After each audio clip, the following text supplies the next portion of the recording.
नमस्कार। सहकारी अभिवादन सम्पूर्णमा म यस महिला मिलन साकोसको अध्यक्ष मीना थापा।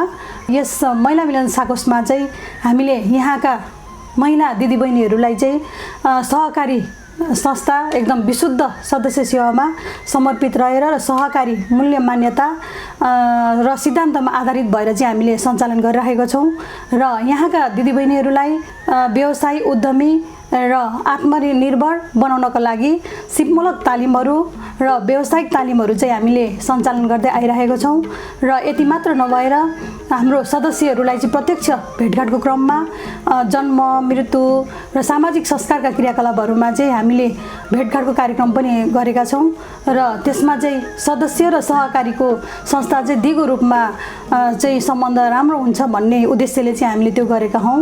हाम्रो महिला सदस्यज्यूहरूलाई चाहिँ शिक्षाको अलिकति खाँचो परेको कारणले गर्दा सहकारी सम्बन्धी पनि विस्तृत जानकारी गर्नको लागि चाहिँ हामीले शिक्षा शिविर सञ्चालन गर्दछौँ। अरू व्यावसायिक क्रियाकलापहरू सामाजिक क्रियाकलापहरू विभिन्न तालिमका क्रियाकलापहरू चाहिँ श्रव्य दृश्यद्वारा देख्नुहुनेछ भन्ने मैले आशा लिएको छु। हवस् त, धन्यवाद, नमस्कार।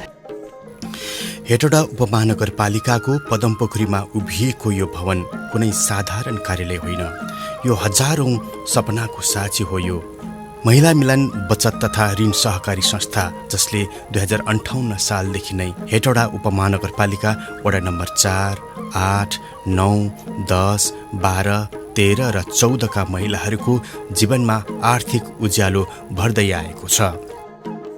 गाउँ गाउँमा आज गोठहरू गुल्जार छन्। संस्थाको सहुलियतपूर्ण कर्जाले धेरै महिलाले गाई पालन र भैँसी फार्म सुरु गरेका छन्।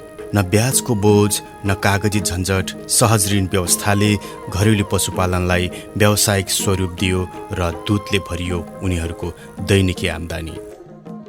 कुखुरा पालन तालिम लिएपछि थुप्रै सदस्यले सानो पुँजीबाटै ठूलो व्यवसाय खडा गरे। संस्थाले तालिम मात्र दिएन, तालिमपछि आवश्यक कर्जा पनि उपलब्ध गरायो। समयले माग गर्यो नयाँपन र संस्थाले दियो साथ। परम्परागत खेतीबाट अगाडि बढेर आज धेरै सदस्य मेवा खेती र आधुनिक ड्र्यागन फ्रुट खेतीमा होमिएका छन्। यसका लागि चाहिने सुरुवाती लगानी संस्थाको सहुलियतपूर्ण कर्जाले सहज बनाइदिएको छ, जसले नयाँ पुस्ताका किसानलाई पनि आत्मविश्वासका साथ खेतीमा लगानी गर्ने साहस दिएको छ। घरभित्रै बसेर पनि आम्दानी गर्न सकिन्छ भन्ने कुरा प्रमाणित गरेकी छन् ती दिदीबहिनीहरूले, जसले संस्थाबाट सिलाइ कटाई तालिम लिएर आफ्नै घरमा बुटिक चलाइरहेकी छन्। सिप र साधन दुवैको सङ्गमले महिलालाई आत्मनिर्भरतातर्फ डोर्याएको छ। गाउँघरमा मकै र धान पिन्नु सधैँ चुनौतीपूर्ण थियो, तर आज संस्थाको सहुलियतपूर्ण कर्जा मार्फत स्थापित मिल व्यवसायले सम्पूर्ण गाउँको आवश्यकता पनि पूरा गरिरहेको छ। यो हो साँचो सामुदायिक विकासको उदाहरण। बाख्रा पालनलाई व्यावसायिक उचाइमा पुर्याउन संस्थाले चालेको कदम अनुकरणीय छ।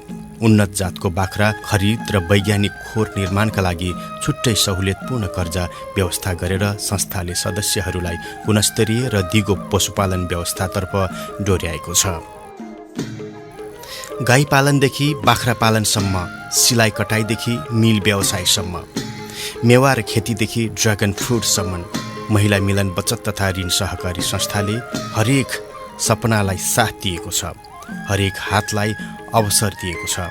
र यो संस्था केवल बचत र ऋणको थलो होइन, यो हो आत्मनिर्भरताको यात्रा, स्वाभिमानको बाटो।